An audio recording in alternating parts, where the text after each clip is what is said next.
ఉంటుంది. ఆత్మీయ జీవితంలో కూడా గర్వం అనేది అది ఒక లైఫ్ లాంగ్ మనకి అప్పుడప్పుడు కనబడతా ఉంటుంది. ఆ సమస్య మనం ప్రార్థనలో తగ్గిపోయినప్పుడు, ఎప్పుడైనా దేవుడు మన ఆశీర్వదించడం మొదలుపెట్టినప్పుడు చాలా ఈజీగా, చాలా సటిల్ వేలో మనలో ప్రవేశించేది ఏంటంటే గర్వము. ఆ గర్వము మనలో ఉంటే దేవుడు మన ప్రార్థనలు వినడు. ఎందుకంటే గర్విష్ఠులకు ఆయన సన్నిధిలో చోటు లేదు. ఆ గర్వం అనేది దేవుడు మరి అసహించుకునే ఒక లక్షణము అని మనం తెలుసుకోవాలి.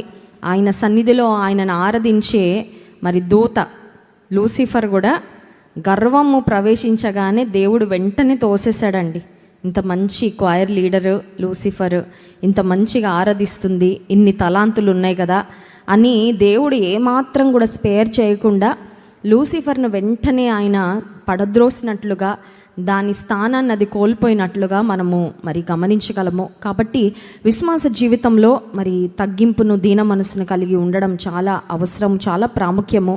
ప్రార్థనలో కూడా ఎలా దీన మనసుతో మనం ప్రార్థన చేయాలో దేవుని వాక్యంలో నుండి మనం నేర్చుకుందాం. దీనత్వంలో ఎదగాలంటే 2 అంశాలు. మొట్టమొదటిది ఏంటంటే మనం ఏంటో మనం తెలుసుకోవాలండి. If we don't understand who we are, then we will overestimate our self.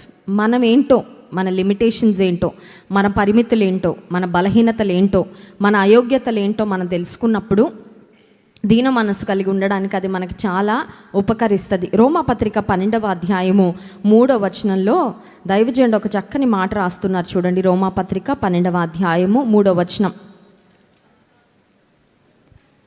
తన్ను తాను ఎంచుకొన తగిన దానికంటే ఎక్కువగా ఎంచుకొనక, do not think of yourself more highly than you ought. మనం ఎంత ఎంచుకోవాలో అంతే మన గురించి మనము ఎంచుకోవాలంట. మన గురించి మనం ఓవర్గా అనుకుంటే దాని వలన మనలో గర్వం ప్రవేశించే అవకాశం ఉంటుంది. ఇతరులను మనం తక్కువ చేసే అవకాశం వస్తూ ఉంటుంది. అంత మాత్రమే కాదు, దేవునికి అయిష్టులుగా కూడా మనం చాలా ఈజీగా అయిపోతాం. ఎంత ఎంచుకోవాలో అంతవరకే ఎంచుకోవాలి. మన లిమిటేషన్స్ మనం తెలుసుకోవడం మొదటి విషయం. అయితే దేవుని యొక్క ఔన్నత్యాన్ని కూడా మనం నిజంగా అర్థం చేసుకుంటే, ఆయన గొప్పతనాన్ని మనం తెలుసుకుంటే, హౌ లిమిట్లెస్ గాడ్ ఇస్. ఆయనకు పరిమితులు లేవు, ఆయన జ్ఞానానికి పరిమితులు లేవు, ఆయన శక్తికి పరిమితులు లేవు, ఆయన సామర్థ్యానికి పరిమితులు లేవు. He is omniscient, he is omnipotent, he is ఆమ్నిప్రెజెంట్.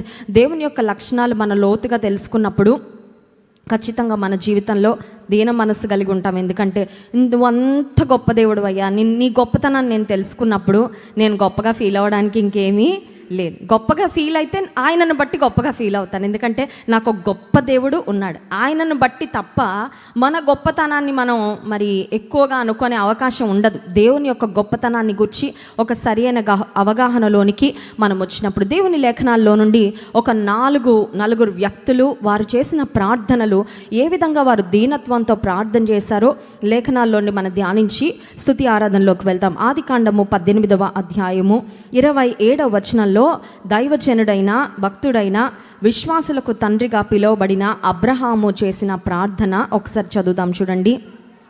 అందుకు అబ్రహాము, ఇదిగో ధూళియు బూడిదయునైన నేను ప్రభుతో మాటలాడ తెగించుచున్నాను. Abraham was called as God's friend. Abraham దేవుని స్నేహితుడని.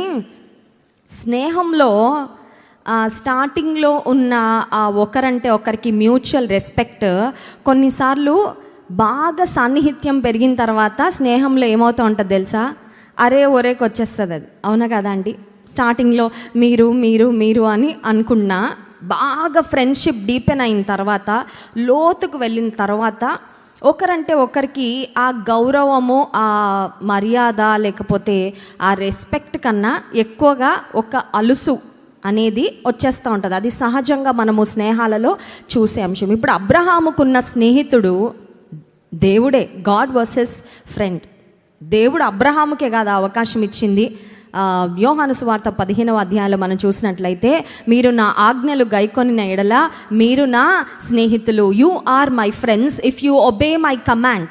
మిమ్మల్ని నేను స్నేహితులుగా అంత చనువుగా, అంత దగ్గరగా, అంత సన్నిహితంగా నేను ఉండాలనుకుంటానని దేవుడు ఆయన యందు విశ్వాసం ఉంచిన వారికి, ఆయన మాటలకు లోబడే వారికి, మనకు కూడా అబ్రహాము ఎలా దేవుని స్నేహితుడని పిలువబడ్డాడో అదే అవకాశాన్ని దేవుడు మనకు కూడా ఇవ్వాలని ఆశిస్తున్నాడు.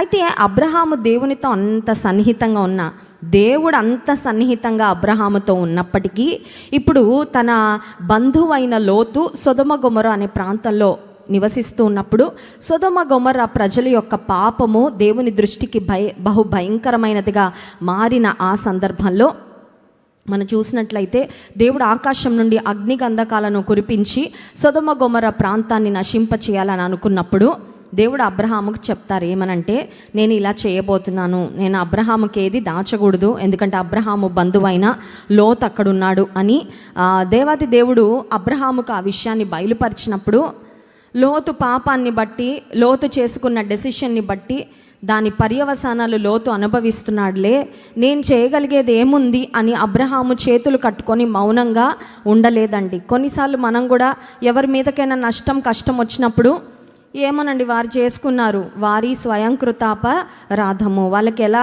జరగాలని ఉంటే అలా జరుగుతుందని మనం దేవుని బిడ్డలుగా మౌనంగా ఉండడానికి వీలు లేదు. మన చుట్టూ ఉన్న వారి కొరకు మనం కూడా విజ్ఞాపన ప్రార్థన చేయాలి. Abraham interceded for Lot and his family in the presence of God.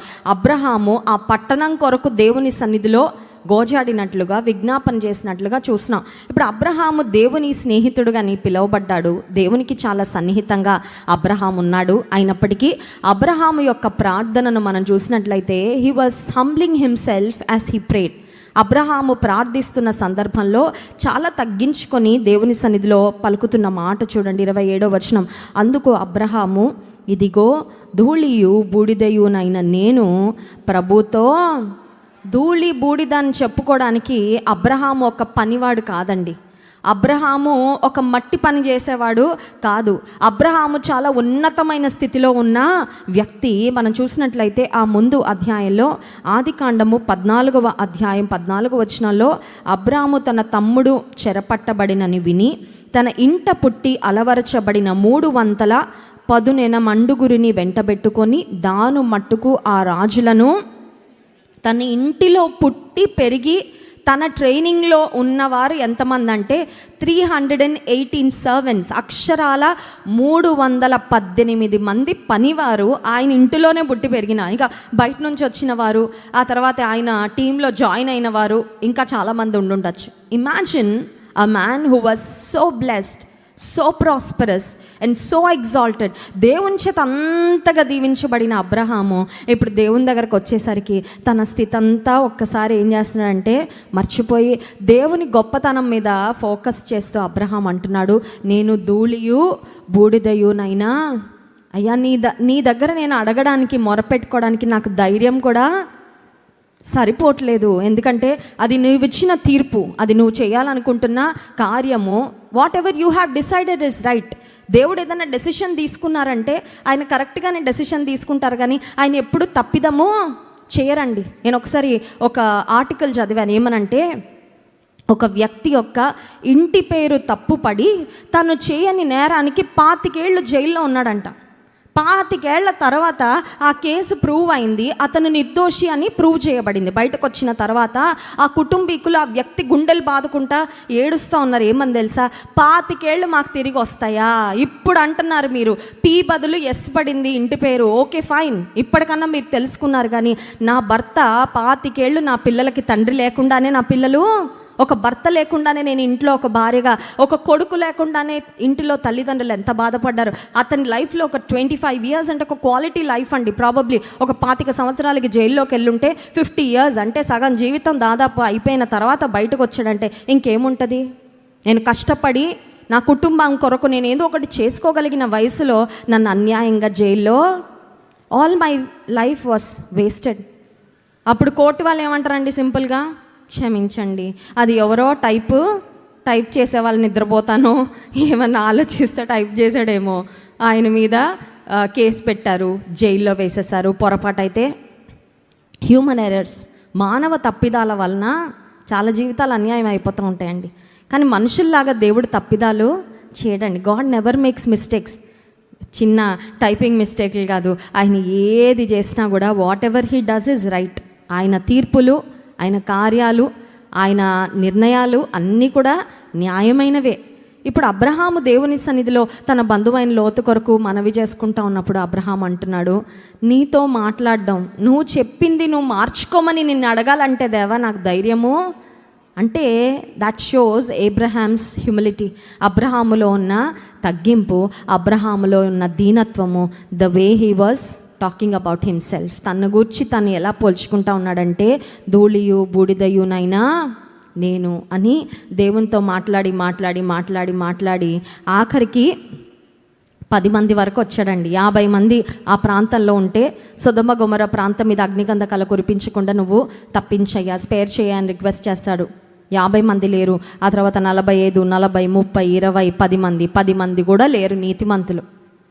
Abraham ఒక ఎక్స్పెక్టేషన్తో ఉన్నాడు, కానీ రియాలిటీ తెలిసిన దేవుడు 10 మంది కూడా నీతిమంతులు లేరయ్యా, కానీ నువ్వు విజ్ఞాపన చేసావు కాబట్టి I'm going to spare lot and his family. లోతును అతని కుటుంబాన్ని మాత్రం తప్పకుండా నేను తప్పిస్తాను, విడిపిస్తానని దేవుడు 2 దేవదూతలను పంపించి లోతును అతని కుటుంబాన్ని సొదొమ గొమొర్రా ప్రాంతము నశింపబడక మునుపు వారిని తప్పించినట్లుగా వాక్యంలో మనం చూసాం. కనుక అబ్రహాము తగ్గింపుతో చేసిన ప్రార్థన.